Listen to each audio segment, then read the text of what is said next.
अनुस्वार और अनुनासिक। अनुस्वार एक बिंदु के रूप में नजर आता है। अनुस्वार स्वर के बाद आने वाला व्यंजन है। इसकी ध्वनि नाक से निकलती है, जैसे हंस, घंटी, चंपा, शंख आदि। हिंदी को सरल बनाने के उद्देश्य से भिन्न भिन्न नासिक ध्वनियों यानी कि जो हर वर्ग के पंचम वर्ण हैं, जैसे क वर्ग का पंचम वर्ण है, च वर्ग, ट, त और प वर्ग के पंचम वर्ग, इनकी जगह बिंदु का प्रयोग किया जाता है।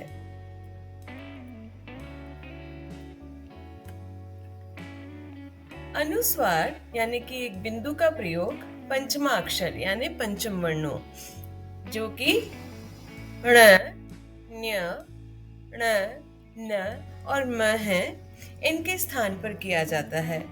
अनुस्वार के चिन्ह के प्रयोग के बाद आने वाला वर्ण जिस वर्ग का होगा, अनुस्वार का चिन्ह भी उसी वर्ग के पंचम वर्ण का स्थान लेगा तथा उसी की उच्चारण ध्वनि निकालेगा।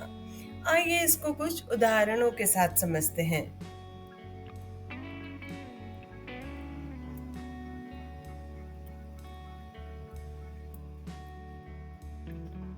ये पहली 5 लाइन जो कॉन्सोनेंट्स की है, जो कि क वर्ग, च वर्ग, ट वर्ग, त वर्ग और प वर्ग कहलाती हैं। तो इनमें क, ख, ग, घ, ण, च, छ, ज, झ, ञ, ट, ठ, ड, ढ, ण, त, थ, द, ध, न, प, फ, ब, भ, म। इनमें ये जो आखिरी यानी कि जो 5वें वर्ण हैं, इनको पंचमाक्षर कहते हैं और कई शब्दों में ये वर्ण एक बिंदु यानी कि अनुस्वार के रूप में नजर आते हैं, जैसे कि गंगा। गंगा शब्द में यहाँ ये एक बिंदु आपको अनुस्वार नजर आ रहा है, जिसको अगर हम ब्रेक करके देखें, इसको खोलकर अगर हम देखें, तो यह है ग आधा ण और गा, गंगा। ग व्यंजन क्योंकि क वर्ग में क, ख, ग यहाँ पर आता है और इस वर्ग का पंचम अक्षर ण है, इसलिए गंगा शब्द में इस अनुस्वार का अर्थ इस ण से है। शंख। शंख में भी ख जो है, जिसके पहले ये अनुस्वार आया है, यह क वर्ग का अक्षर है और इस वर्ग का पंचम अक्षर ण है, इसलिए शंख को अगर हम खोल के देखें तो श, आधा ण और ख। कंघा। कंघा में घ भी क अक्षर का ही, क वर्ग का ही अक्षर है और उसको खोलने से जो अनुस्वार है वह इस रूप में बदल जाता है। च वर्ग। आइए च वर्ग के कुछ शब्द देखते हैं, जैसे चंचल। यहाँ च के ऊपर यहाँ अनुस्वार आया है और च की लाइन का पंचम अक्षर है न्य, तो इस अनुस्वार का अर्थ यहाँ पर इस न्य से है। मंच। मंच में भी च से पहले अनुस्वार है और ये इसका पंचम अक्षर है, जो कि अनुस्वार का रूप ले लिया है। पंजा। ज जो है, जिसके पहले अनुस्वार आया है, ज भी च वर्ग का अक्षर है, इसलिए इस अनुस्वार का अर्थ यहाँ पर इस न्य से है। पंछी। छ भी च वर्ग का अक्षर है, इसलिए अनुस्वार का अर्थ न्य से है। संजय। ज अगेन च वर्ग का अक्षर है और यहाँ जो ये अनुस्वार है, इसका अर्थ है न्य। ट वर्ग। ट वर्ग में ट, ठ, ड, ढ, ण, ये 5 अक्षर हैं और जैसे ये शब्द है डंडा, यहाँ पर ड से पहले अनुस्वार है और इसलिए इस अनुस्वार का अर्थ है ण। घंटा। ट से पहले अनुस्वार है, इसलिए इस अनुस्वार का अर्थ ट वर्ग का पंचम अक्षर यानी ण है। कंठ ठ से पहले अनुस्वार है, इसलिए इस अनुस्वार का अर्थ ट वर्ग का पंचम अक्षर यानी ण होगा। चंडी ड से पहले अनुस्वार है, इसलिए यहाँ पर भी इस अनुस्वार का अर्थ ट वर्ग के पंचम अक्षर से है। त वर्ग में त थ द ध न ये 5 अक्षर हैं। अब देखिए शब्द गंदा, यहाँ द से पहले अनुस्वार आया है और द त वर्ग में आता है, इसलिए इस अनुस्वार का अर्थ है आधा न, जो कि त वर्ग का पंचम अक्षर है। दंत, इसमें भी त से पहले अनुस्वार है, जो कि त वर्ग का पहला अक्षर है, इसलिए अनुस्वार का अर्थ है न। अंधा, ध से पहले अनुस्वार है और ध त वर्ग का अक्षर है, इसलिए अनुस्वार की ध्वनि इस पंचम अक्षर के अनुरूप होगी। प वर्ग, प वर्ग में प फ ब भ म ये 5 अक्षर हैं। शब्द है कंपन, कंपन में प से पहले अनुस्वार आया है और प वर्ग का पंचम अक्षर है म, इसलिए इस अनुस्वार की ध्वनि म आधा म होगी। इम्फाल, फ से पहले अनुस्वार है और फ प वर्ग का अक्षर है, इसलिए अनुस्वार की ध्वनि म होगी। चंबल, ब से पहले अनुस्वार है और ब प वर्ग का अक्षर है, अनुस्वार की ध्वनि है म, चंबल। अचंभा, यहाँ भ से पहले अनुस्वार आया है और भ भी प वर्ग का अक्षर है, इसलिए अनुस्वार की ध्वनि है म, अचंभा।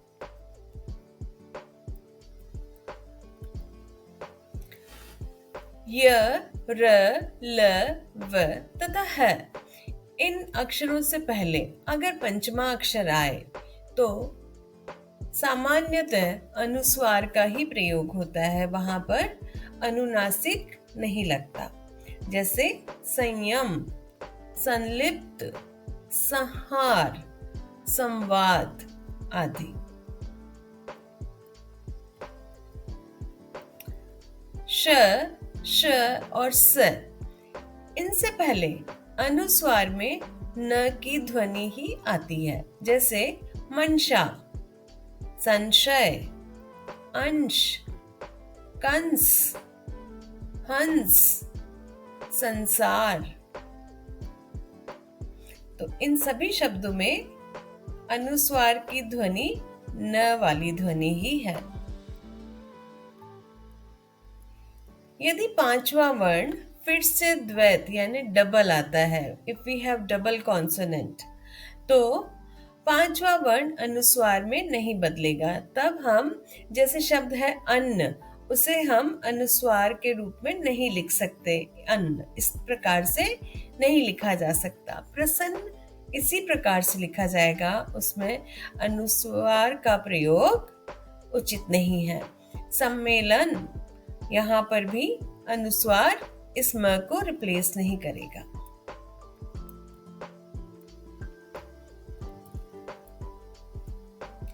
अनुनासिक, अनुनासिक को चंद्र बिंदु भी कहते हैं।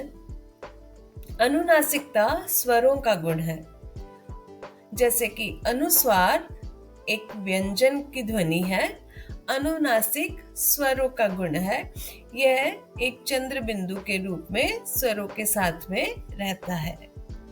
जिन स्वरों का उच्चारण मुख और नासिका यानी कि मुंह और नाक दोनों से किया जाता है, वे अनुनासिक कहलाते हैं, जैसे कुआं, चांद, अंधेरा आदि।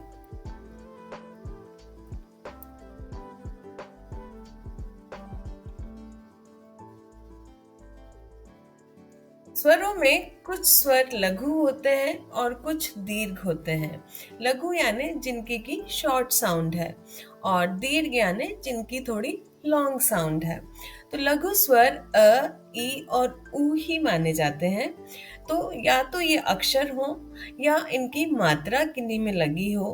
तो अमूमन अनुस्वार का प्रयोग होता है, जैसे कंघा, यहाँ क के ऊपर अनुस्वार लगा है। और क जैसा कि हम जानते हैं अगर कोई मात्रा नहीं है तो उसमें अ की ध्वनि है। सो कंघा, घंटा, चंडी। अब कुछ जो दीर्घ स्वर हैं, जैसे आ, ई, उ, ए, ऐ, ओ, औ, ये सभी, या इनकी जब किसी पर मात्रा लगी हो तो उनमें अनुनासिक का प्रयोग होता है। जैसे यहाँ बड़ा ऊ है तो ऊंट, यहाँ चंद्र बिंदु लग गया, अनुनासिक आ गया है।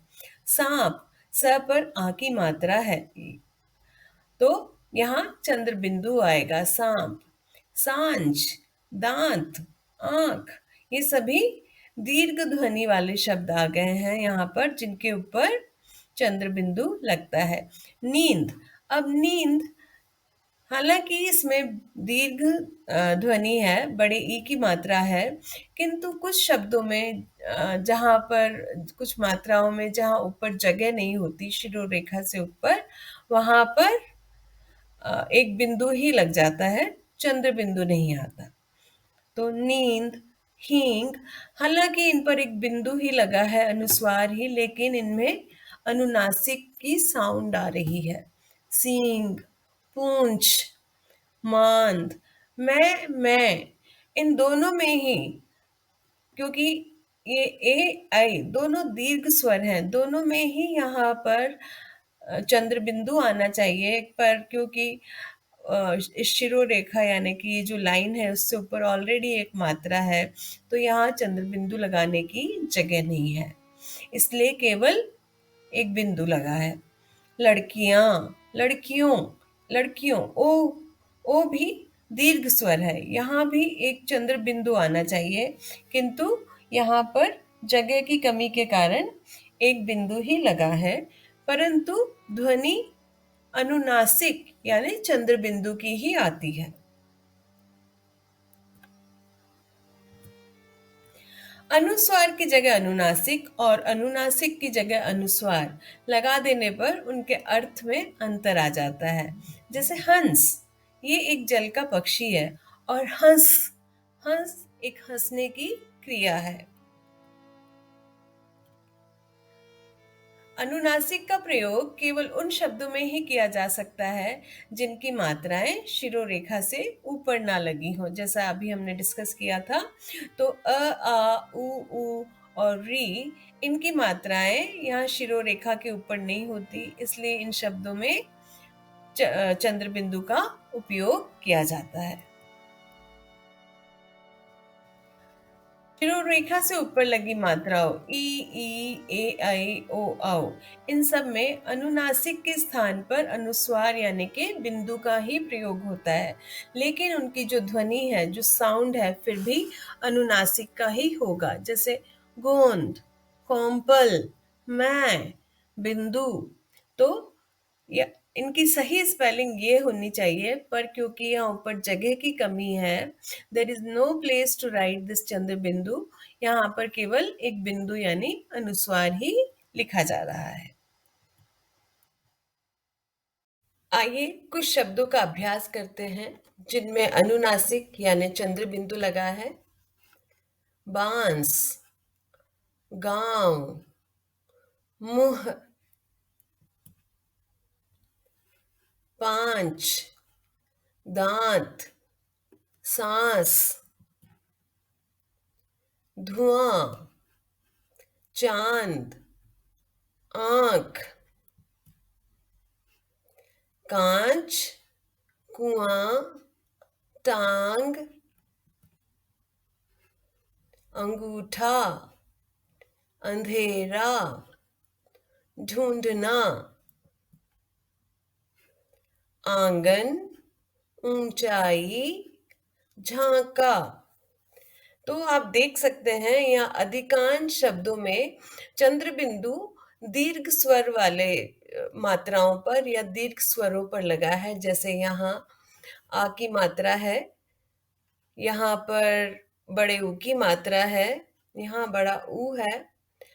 परंतु इसमें कुछ एक्सेप्शंस भी होते हैं, जैसे मुंह, ये छोटे ऊ की मात्रा पर लगा है। अंधेरा, अ भी लघु वाला स्वर है। अंगूठा, इसमें भी लघु वाला स्वर है।